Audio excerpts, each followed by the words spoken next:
Assalamualaikum warahmatullahi wabarakatuh. Perkenalkan, nama saya Awaluddin. Jabatan fungsional saya analis survei pengukuran dan pemetaan di bidang survei dan pemetaan Kantor Wilayah Badan Pertanahan Nasional Provinsi Maluku.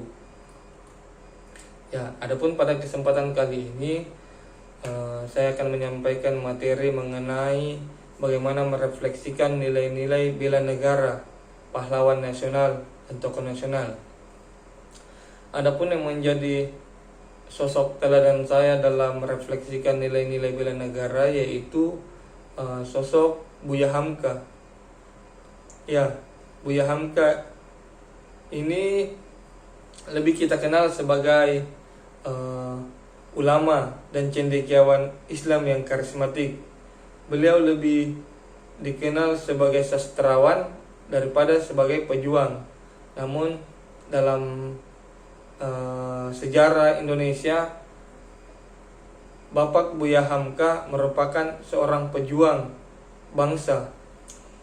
Ini dibuktikan dengan mendapat gelar pahlawan nasional dari pemerintah Republik Indonesia di tanggal 10 November tahun 2011.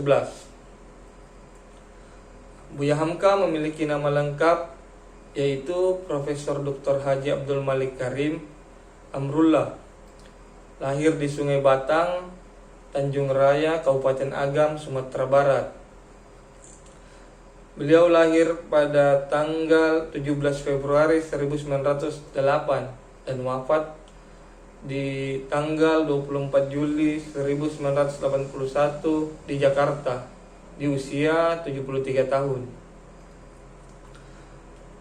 Berikut sedikit kisah yang bisa kita teladani dari Bapak Buya Hamka dalam merefleksikan nilai-nilai bela negara. Kisah ini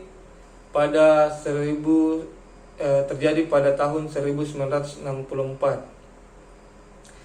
Buya Hamka pada saat itu sempat dituduh melanggar undang-undang anti subversif Perpres nomor 11. Ia dituding merencanakan pembunuhan terhadap Bapak Presiden kita, Soekarno. Suatu prasangka yang lebih mudah dinilai oleh nalar sebagai aksi politik pada saat itu yang dilakukan penguasa ketimbang murni keputusan hukum. Hamka memberi kesaksian pada saat itu bagaimana pemeriksaan dilakukan sangat ketat.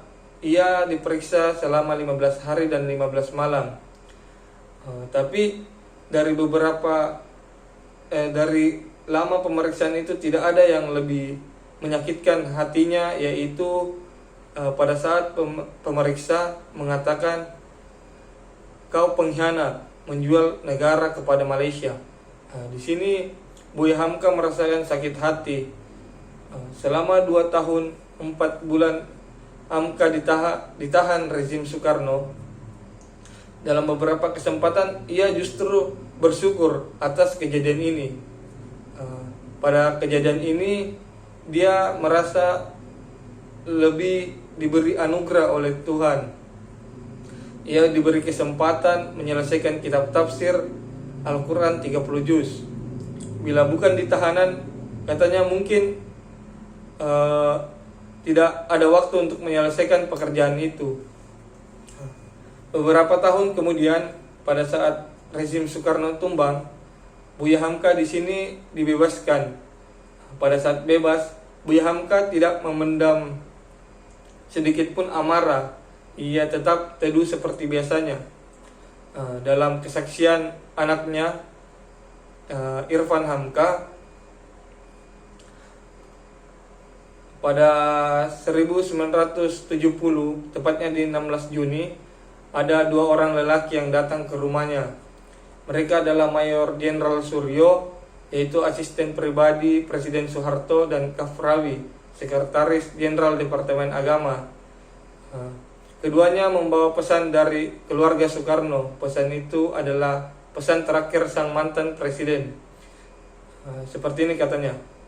bila aku mati kelak, minta kesediaan Hamka untuk menjadi imam sholat jenazahku. 5 hari setelah kunjungan itu, Soekarno wafat di RSPAD dan jenazahnya disemayamkan di Wisma Yaso. Lawan politik yang telah memenjarakannya kini terbujur kaku, tak lagi bernyawa. Tak ada dendam, ia datang memenuhi permintaan terakhir putra sang fajar. Buya Hamka bukan hanya menyolatkan sebujur jenazah, tetapi ia telah membasuh luka-luka pertarungan politik masa lalu dengan sikapnya. Hamka juga bersifat serupa kepada Muhammad Yamin, kolega sekaligus seterunya di Dewan Konstituante. Irfan Hamka mengisahkan pertentangan keduanya amat sengit. Yamin kemudian amat tersinggung oleh pandangan-pandangan Hamka soal Pancasila. Pada saat itu putus sudah hubungan kedua putra Minang dalam hal pandangan politik. Pada 1962 Yamin jatuh sakit. Khairul Saleh ketika itu Menteri Perindustrian Dasar dan Pertambangan menyambangi Buya Hamka di rumahnya untuk menyampaikan pesan Yamin. Ketiganya memang putra Minangkabau asli. Yamin rupanya hendak dimakamkan di Talawai, Sawah Lunto, tanah lahir yang telah lama ia tidak kunjungi. Tapi ada satu perkara yang mengganjal. Masyarakat Sumatera Barat masih terluka oleh pernyataan Yamin. Ketika terjadi pergolakan PRRI, Yamin turut mengutuk aksi pemisahan wilayah dari Republik Indonesia. Pernyataan ini melukai masyarakat tanah kampungnya. Hanya dengan jaminan Hamka lah masyarakat di sana bisa menerima jenazah Yamin. Hamka memperturutkan permintaan Yamin, orang yang amat benci kepadanya pada selama hidupnya. Bersama Khairul Saleh, Hamka bersegera ke RSPAD, tempat rame Yamin dirawat. Melihat kedatangan Hamka, Yamin meneteskan air mata. Ia menggenggam tangan bekas seterunya di Konstituante itu.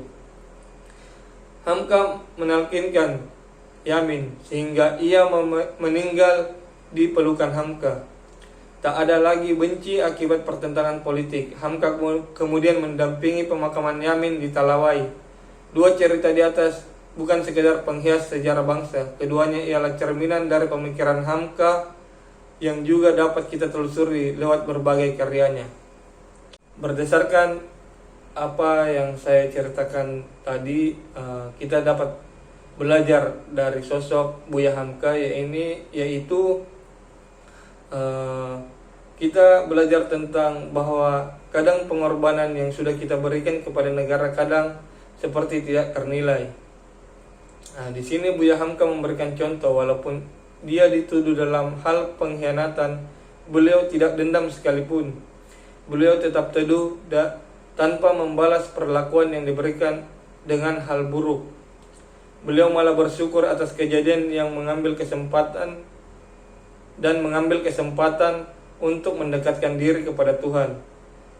Di sini dalam kehidupan kita menjadi ASN, ketika kita mendapat tekanan dari pimpinan ataupun tekanan-tekanan lain, kita harus mengambil sisi-sisi positifnya tanpa memandang bahwa itu adalah suatu hukuman ataupun suatu hinaan. Tetapi kita merefleksikan, kita evaluasi diri kita, sehingga kita akan sadar bahwa kesalahan kita ada di sini, dan untuk memperbaiki itu dengan cara yang ini. Di sini kita tidak memandang sesuatu itu dengan satu sudut pandang saja. Di sini juga kita diajari oleh Buya Hamka tetap memiliki integritas tinggi, tetap setia terhadap negara walaupun sudah dituduh menjadi pengkhianat, tetap mencintai sesama manusia walaupun memiliki pandangan berbeda, tanpa mengadu domba dan membuat kisruh di tengah masyarakat. Ketika kita memiliki jabatan, jangan disalahgunakan. Tanggung jawab dan kekuasaan yang kita miliki hanya sementara. Suatu suatu waktu kelak posisi kita tidak akan kita ketahui apakah bertahan atau hanya sekedar sesaat semata. Seperti itu kisah dari Buya Hamka dalam merefleksikan bela negara yang harus kita teladani. Rencana saya pada saat ini dan selanjutnya yaitu karena jabatan ini adalah sementara dan amanah yang telah diberikan kepada saya, maka semuanya harus saya pertanggungjawabkan. Saya akan memberikan pekerjaan terbaik saya. Saya tidak berfokus pada hasil, tetapi saya berfokus pada proses yang akan saya kerjakan. Ketika pekerjaan saya maksimal, maka insya Allah usaha tidak mengkhianati hasil. Cukup sekian pemaparan saya. Wabillahi taufiq wal hidayah. Wassalamualaikum warahmatullahi wabarakatuh.